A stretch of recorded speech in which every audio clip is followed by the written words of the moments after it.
Thank you for joining us for this episode of U.S. Law Live. This podcast is brought to you by U.S. Law's official corporate partners, SEA Limited, American Legal Records, Arcadia Settlements Group, Immersion Legal, Marshall Investigative Group, and MDD Forensic Accountants. We very much appreciate your support and partnership. Well, everyone, welcome. We are glad to have you back. And today will be a really fun day. We've got one of my favorite colleagues, Adam Grafton. Before we get started, I am one of your co-hosts, Jessica Dark from Pierce, Couch, Hendrickson, Basinger, and Green in Oklahoma City. And today I am joined by the lovely Pam Halford. Pam?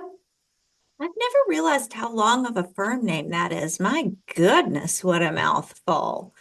Pam Halford here from Carr Allison, the Alabama law firm. I am located in Dothan, Alabama, who no one except for maybe Adam has ever heard of.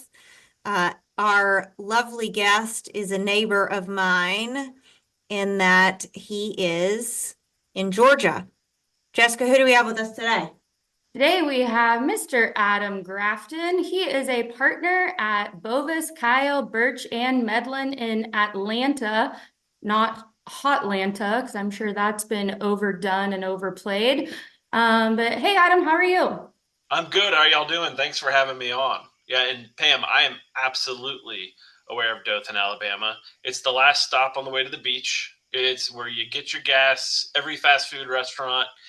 If you have kids, they're absolutely clamoring to get out of the car. So been there, spent a lot of time. Do you have children, Adam?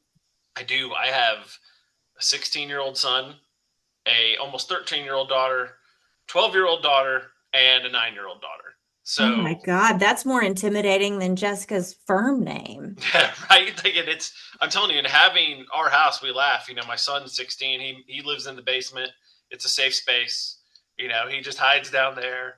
He's got his own car, and we laugh all the time with the girls. Like, it is definitely a girl-driven household now. Well, the next time y'all come through Dothan, have the little ones do a peanut hunt. Oh. All throughout Dothan, the businesses have statues of peanuts that are dressed up in their business. So there's a banker peanut, there's a UPS man peanut. So it's like a fun activity for the children when you're stuck in beach traffic to look for the peanuts. Oh All my gosh, I'm beach hearing traffic. is Dothan might need to be our next U.S. law forum or conference destination. I hear there's a beach. I hear there is an activity off premises. There's like 17 golf courses if you golf. Yeah, there's a lot of very piss poor golf courses. There's every chain restaurant known to man. And I believe that we have a 3-star hotel. Come on, US law. Maybe it's 3 out of 3. I don't know if they're a client, but there's a Little Caesars in Dothan that we literally just drive through and send the kids in. They grab pizza and we eat in the car. I mean, we have no shame. Love it. I love it, Adam. Well, Speaking of clients, tell us about your practice, Adam. No, so I'm one of the rare attorneys who I've been with my firm since I started. So I've been here over 20 years, and I had kind of an odd start. So I was a summer clerk here. They hired me. They had me in a completely different department, and I showed up after the bar, and the partner I was working for, love him, still my partner today, was not a fan of working with young attorneys. So within 2 weeks, I got shifted over to our workers' compensation department. Ooh. And talk about a crazy practice area, right? High volume, lots of great stories. And from there, I ended up interacting and meeting, so many different employers, small businesses, big businesses. And so it kind of branched out. So now I'm probably 40% workers' comp, 40% premises and general liability. And then I do about 20% employment litigation. I'm a litigator. So, I'll go to court anytime I can. And, our firm as a whole, we do just about everything. We actually have a really large divorce, department, which is, kind of unheard of for for a litigation defense firm, but we can handle just about anything. I think that the most calls I get from people I've grown up with or have known is always, can you recommend a good divorce lawyer? Yeah, right. And it's amazing. So our partner who started it 20 years ago, the older partners at the time kind of laughed about it, right? They're like, how is this going to work? And he's done a great job. I think he took a very, defense litigation approach to what is otherwise a very feeling practice, and he's done great, has great clients, and we've really made it work. But sadly, it's probably the call I get the most too. Who can handle my divorce? So you started clerking at Bovis Kyle during law school, but where did you grow up? Where'd you go to college? So I grew up in Tampa, Florida, and went to Florida State. And then after I graduated, it was my fiance at the time. It was either Atlanta, DC, or Nashville, where we were going to end up at. So I ended up going to Emory Law, and that's how I ended up in Atlanta. And we just loved Atlanta and never left. Wow, Florida State had a pretty rough year this year, Adam. Are you still a fan? I can't give up on them. I was spoiled rotten when I was in college. Like my first 3 years in college, we played for the national championship in football. So, I kind of expected that every year. So it's been a little bit of a letdown ever since. But Now, last year tell me, Adam, what happened in 2000? there's a little team called Oklahoma. I don't want to accuse them of cheating. I wouldn't go that far, but I will we might have say won. it is the 25th anniversary of our last national championship against Florida State. Thank you. Oh yeah, I do. I remember that game. I always remember the one we won. I actually was lucky enough to go to that game. It was in between the two we lost. We lost my freshman year to Tennessee, won against Virginia Tech, and then lost against Oklahoma. But since we won one, I couldn't get greedy, right? I really couldn't complain. I was at the 2000 game. I will not tell you how old I was at that time since you were in college. Right. But we are due for another, but I don't know if you've been paying attention. I think we're logged in to have the hardest strength of schedule with what I can only consider to be a pretty below average team. So looking forward to this next season. Yeah, playing in the SEC is tough. And I love Venables. He's a great coach, but it's a different ball game when you have to be the head coach as opposed to a coordinator. Yeah, we'll see what happens, but I'm focusing on softball right now. Not sure when this episode will drop, but in the next couple months, we'll be gearing up for the Women's College World Series. So my daughter is a big time softball player. She's the one who's almost 13, and she went out. It'll be 2 years ago when Florida State was out at the World Series, and she and her mom flew out there, and they went and watched Oklahoma beat Florida State down. But it was they had a great time. It was amazing. How fun. Yeah, they had a blast. It's super fun to have here in Oklahoma City. I feel like a lot of people around the country kind of have started getting annoyed by that it's here every single year.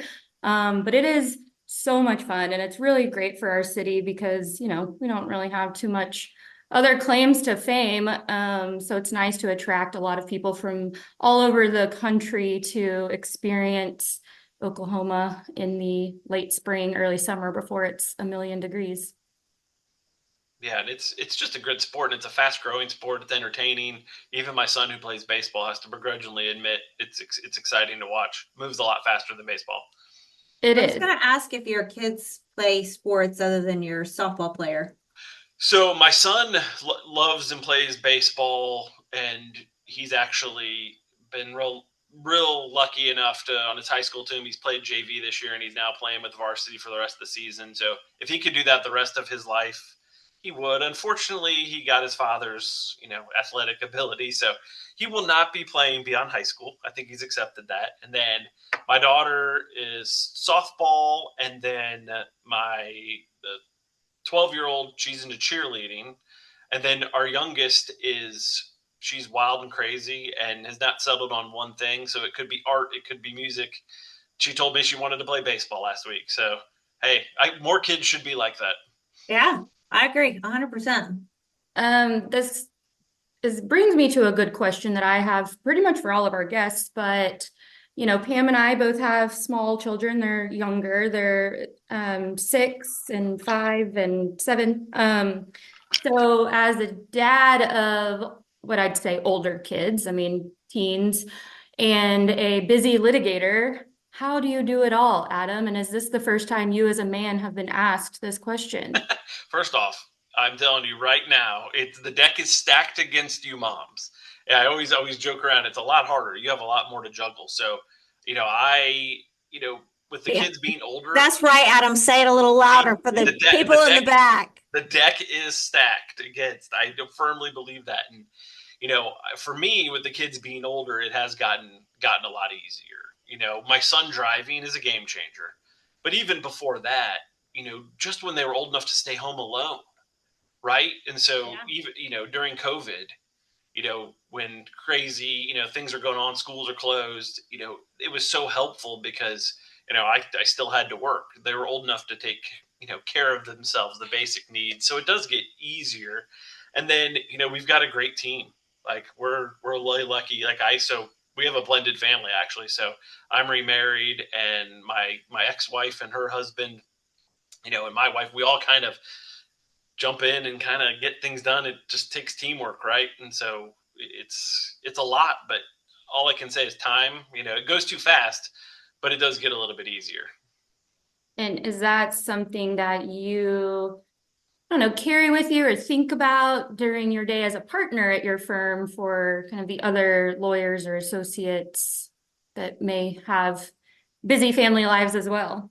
Yeah, I think for me, especially like being an advocate for, a balanced, family life is important because, today's day and age, most households, both parents work, and with technology, you don't necessarily have to be here in the office at 8 a.m. to get things done. And especially with kids, as y'all know, like there's the push and the pull and the activities and who's sick and who can cover. And so I think we've really worked hard and I have to give a lot of credit to my partners too, because to foster that kind of what I hope is, a friendly environment for parents. That's great. And tell us a little bit more about Bovis Kyle. How many lawyers do you guys have? So we're a little over 40 lawyers, and the firm's been around for the better part of 50 years in its current kind of setup. And we are litigators. We do have a small corporate practice, transactional practice group. They're great, and they handle a lot of stuff for litigation clients, small businesses that need, some paperwork filed in Georgia or an incorporation in Georgia. And then we could do pretty much anything. We've got a products liability group. We have a pretty vibrant coverage practice. Kim Jackson, who y'all might have met, my partner, he does a lot of different types of professional liability. So we can jump into just about any arena. And, what I like most about it is I know if a client calls me, I've got someone I can trust to send a referral to. And that's actually been like the greatest part of the USLAW Network. Like when we joined, in the vetting process, one of the things I like is when I get a call now and I need an attorney in Oklahoma, right?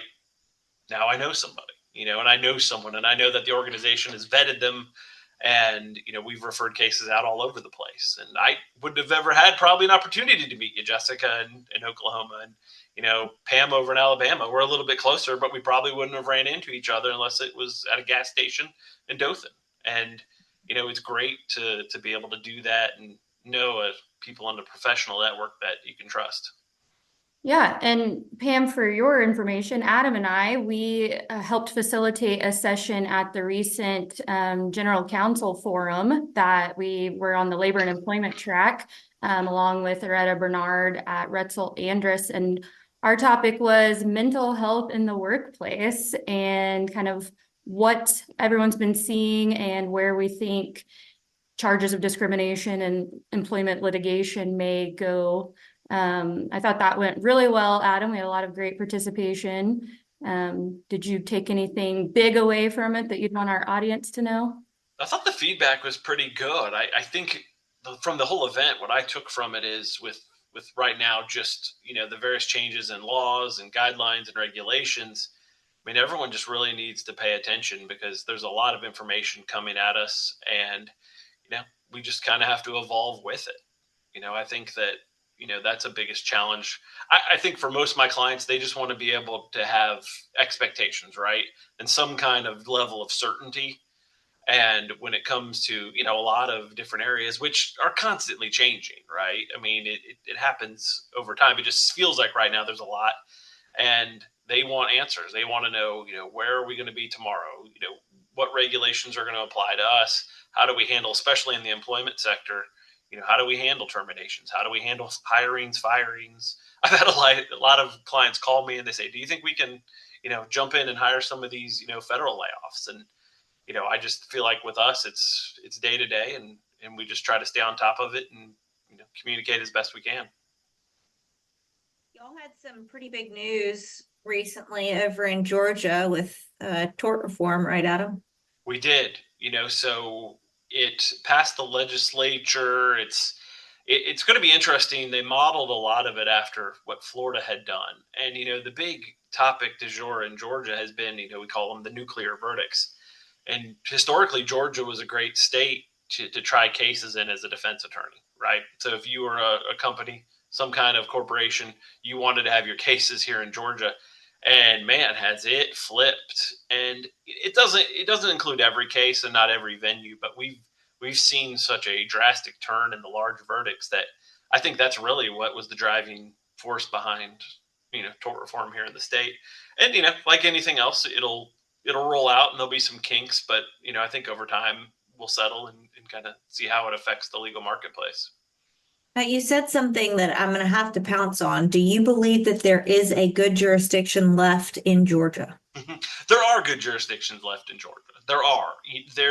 The issue that we have, and without diving into all the politics and demographics, is there's just been a pretty fundamental change, especially here in the state, where counties that you thought were typically going to be defense friendly have shifted, and it pretty much mirrors the politics, right, of the past decade. So what we run into is some of our formerly more favorable counties are some of the ones that we're getting popped in, but there's plenty of other outlying counties that we're not running into quite that issue. And again, it also depends on the type of case, right? But I think there seems to be a little bit of a wave against business and corporations, and an idea that each company is a bottomless pit of money, and we all know, representing them, that's not how it works. But I do think you can still get a fair shake, but again, depends on where you land. We've touched on several legal topics, but is there a hot button legal topic that's keeping you up at night, something that you're thinking about and facing that you want to tell us all about? I think that's, I think for us in Georgia, I think it's going to be how tort reform, affects, not just, the big verdicts, but even, our moderate, to mid-sized verdicts. Because, a lot of what we do and what we're trying to do is sell certainty to our clients. And I don't know about you all, but I have a lot of clients now that are really pushing for more things to go to trial, which I love. It's great. I think there's a lot of good messaging in that. I think, a strong defense is important. I think sometimes, just showing, plaintiffs that you will defend a case is great. But yeah. I'm concerned about the uncertainty. I think that would be it, these verdicts. And then, our system is similar to everybody else's. And we've got a really, strange, settlement demand process. We call them Holt demands, where, plaintiffs can demand policy limits, and they need, 3 commas and a name. And if it's not, the check's not made out exactly how they want, it exposes us to, additional payments and penalties and fees. And I just think we're in a real time of transition here. And I think it'll, it's going to sort itself out over the next couple of years, but that's probably, to me, the most stressful, because I don't think we can, and some attorneys may disagree, but I don't think that we can lay out for our clients exactly what to expect right now. And It's interesting that you say that, Adam, because recently at a US Law event, I was with some clients at dinner and, well, they were talking amongst themselves and I eavesdropped, as I'm apt to do. And what they were talking about is kind of frustrations with defense counsel and the analysis that they're getting and the evaluations that they're getting from defense counsel. And so we had a long conversation about how it's really difficult, particularly in those states where nuclear verdicts are sort of running rampant, like Georgia, to come up with an evaluation. Because back in the day, I mean, you could base it on, all right, this is a particularly bad venue, so we're going to go 7 times what the specials are, and that would be a likely verdict in this type of case. And nowadays, there is no tie to anything. There's no tie to specials. There's no tie to, I mean, even per diem arguments that we see certain large plaintiff firms making, those get thrown aside, and the jury just comes up with the most random number based on, how much Nick Saban made in his last year of coaching and what they think that means that the plaintiff ought to be entitled to for stubbing a toe in a Winn-Dixie. I mean, it's just the most random verdicts, but they are the verdicts, and that's what we have to base our evaluations on. And so I was explaining to the client that what I try to give is, these are what I think the reasonable values of the case are, but this is what I think exposure is. And it's not reasonable. And it's not based on anything that I can point you to, but it is a reality from an exposure standpoint that you have to be aware of. And I think like Georgia, Florida, Texas, those are the places where it's increasingly difficult to come up with an evaluation for your client that they can understand based on the way that we've done business for years and years. Right. And there's so much inflated value in the specials anymore. I mean, we've got a premises case right now where we've got a $23,000 medical bill from one provider that was literally 3 visits that totaled less than an hour combined. Right. And you get stuff like that. And it's like, okay, well, now we got to jump through all the hoops. Let's get somebody to attack that. It's just a whole different game right now. But yeah, and I know a lot of clients get frustrated. And it's funny you said you overheard that, because when we were in San Diego at our conference, I was talking to a couple people about that too, because, it's, legal spend, we get it, right? We're all attorneys, we're one item in the budget, and it's going up. And in jurisdictions where there's uncertainty, I understand the frustration because legal spend goes up, but you can't guarantee a result. So, it's a tough market. And I just encourage people, be honest with your clients, talk them through it. The old cliche from law school, sometimes the best advice you give is the advice they don't want to hear.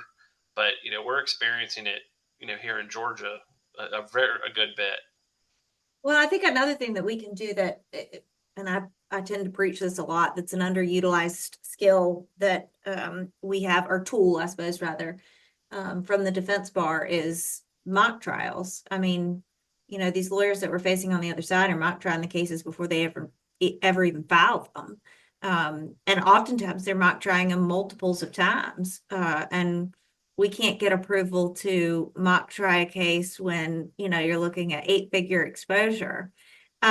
So it's an expensive process. So I totally understand why. But I do think that in today's world of uncertainty, it can give you a real look behind the curtain. No, that's a great point, because also too, for our clients, they're listening to people beyond just us, right? Yeah. They're listening to that mock jury, and it is expensive. And going that extra little bit sometimes can make the difference. Did y'all go to the SCA event last year in Columbus, or have you been up to their headquarters? I couldn't, but their headquarters are fantastic, amazing, incredible. Right. It is amazing, and give them a plug for all that they do for us, because they were able to show, and I wish every client could go up there and see that, to see the true value in what they do, because it really does make a difference. And I get it. It's expensive. None of it is cheap, but like you said, I mean, if you're looking at an 8-figure verdict, Right. it's It spare is no very expense. helpful. Yeah, we did one. I do a lot of government liability and represent a lot of jails. And there was a death in the jail, and we put one on, and we got to watch 3 different sets of juries. And it was just mind blowing. So informative. The facts that they were latching onto, hearing how they perceived them, that was helpful. But we were getting ranges from $0 defense verdict to $100 million if the money goes to that lady's kid. If it goes to her mom or her husband, then $2. I mean, it was just crazy, but it really, really helped talk to the clients of, hey, I understand that you might be facing a lot of pressure if you enter into a really large settlement because it's a political subdivision, so you can't keep it confidential. But they were able to tell constituents, we investigated this, we ran it by people. And while this may seem really large, there were way larger numbers being thrown around. That's interesting and you had the 3 groups, because I think that just goes to show they're watching the exact same evidence and coming up with 3 different results. And you never know what's going to change a group's mind. And a lot of it is the personality of the jury, of the 4-person or whoever kind of takes charge of the room. I mean, this one guy, he just kept saying completely opposite facts than were what was in the jury instructions. They talked about insurance. He said, well, if we hit someone with punitive damages, the insurance will cover it. Insurance always covers it. No one is out of pocket. I mean, just the most flagrant wrong statements based on the law, but that convinced all these people, oh, well, they're not going to actually have to pay it out of their pocket. Well, then we'll do 10 million against that guy and 10 million against that guy. I mean, it was just insane. It was kind of depressing afterwards to realize how much we are faced with and the hurdles that we maybe don't even know we're going to have to face. Well, the perception is, right, that your client has all the money. And there's nothing more fun than spending other people's money. So, when sometimes the jury, they see that and they're like, well, this poor person, their circumstances are down and out. This is bad. And they want to try to take care of them. But it's great to have that resource. Adam, I could talk to you forever. I feel like you got it. It's so much fun to talk law with you. We only have a couple minutes left, and I would be remiss if I didn't ask a couple other fun questions. I don't know if you could tell, and our poor listeners will not get to know this, but I had a facial this morning, and it really reset my week. And I want to know, what is something you do to kind of get away from the office, get away from the work, and for you, it may be going to softball games. But what do you do to kind of reset? Actually, my favorite thing to do, and you're going to laugh, is when my daughter has softball practice, because it's about 30 minutes from the house. So I drive her there and I take my Kindle with me and I have like 2 hours of peace and quiet, and I just read for 2 hours. Reading's my favorite thing to do. I'm a night owl. I stay up to like 12:30, 1 a.m. every day. My wife spits out of sleep for hours, and I just read and I read and I read and I read terrible books, like terrible science fiction books, fantasy books. Then I'll read history books. Just about anything you throw in front of me. I would never laugh. I am the same way. I actually put my Kindle in my purse this week for the same reason. I had a couple minutes to spare. But I typically focus more on fiction. Just finished the new Hunger Games book. I don't know if you've read any of those. I read the first 3. Okay, you've got to read this one. It was called Sunrise on the Reaping. Are you on any sort of, there's like Goodreads or other apps where you like track your books or have? So I do it through Kindle. I've set all the settings right to track my authors. Then it recommends, similar books, and it's insane. The amount. I love it though. It's my favorite thing. How many books do you read a year? About? Oh my gosh, no exaggeration. I read at least 80 books, 80, 90 books a year. My goal for this year is 60, and I'm running a little behind on it, but I'm trying to not stress out about that since it's supposed to be my relaxing outlet. Well, and I also am not reading like deep books. I'm reading the very simple and I can read while I'm watching TV or something. Like, and my wife, if she ever listens to this, she'll laugh because she'll tell me what just happened on the show, and I'm reading and I can recite what's happening on the show, and exactly I'm able to. But it's not deep; it's simple reading, so I fly through them. What I want to know, Adam, is if I'm coming to Atlanta with, like, on a date, where should I go? With Adam? And Or- then if I'm coming to Atlanta with children, where should I go? Okay, God, that's a good question on a Thank date. you. Thank you. I'll be Man. here all day. Yeah. So yeah, if it's just like the night out, gosh, those are so rare. I kind of forget. You know, our favorite place to go is a restaurant called Canoe, Okay. and it's been around Atlanta forever. And it's on the river, Canoe, get it?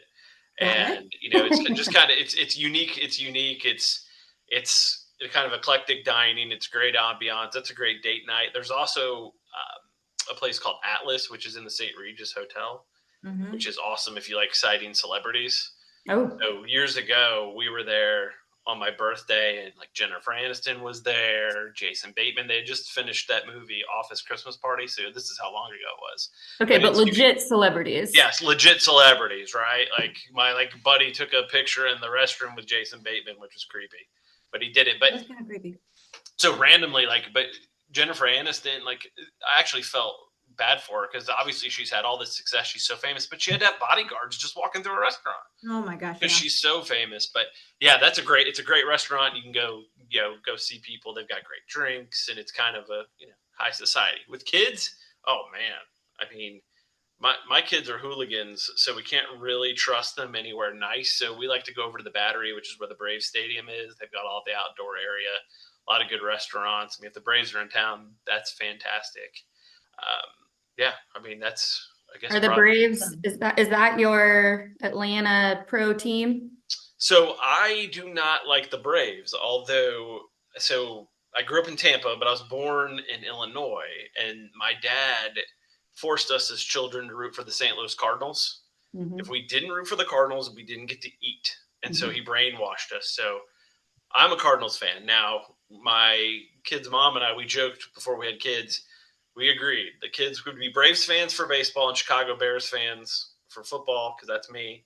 And then they love Florida State because we both went there. So, yeah, my kids are diehard Braves fans. My dad is from Chicago, and his dad was a huge St. Louis Cardinals fan and tried to pressure his children into being St. Louis Cardinals fans, and they all ended up Cubs fans. Cubs fans. I mean, I get that though, right? Like if you're in Chicago and you want to be, I mean, and the Cubs were lovable. My dad we had no choice to this day. Like my parents are going to be in town tomorrow because the Cardinals are in town right after Easter. So we're going to go watch the Cardinals play the Braves. So why not? Fun. I love that. Well, Adam, thank you so much for being here with us today. Like I said, we could have talked for many more hours, but alas, we're done. So thank you for listening to US Law Live. Stay tuned for more great conversations on US Law Live. To learn more about US Law Network, please visit uslaw.org. See y'all later. Thanks, Adam. Bye.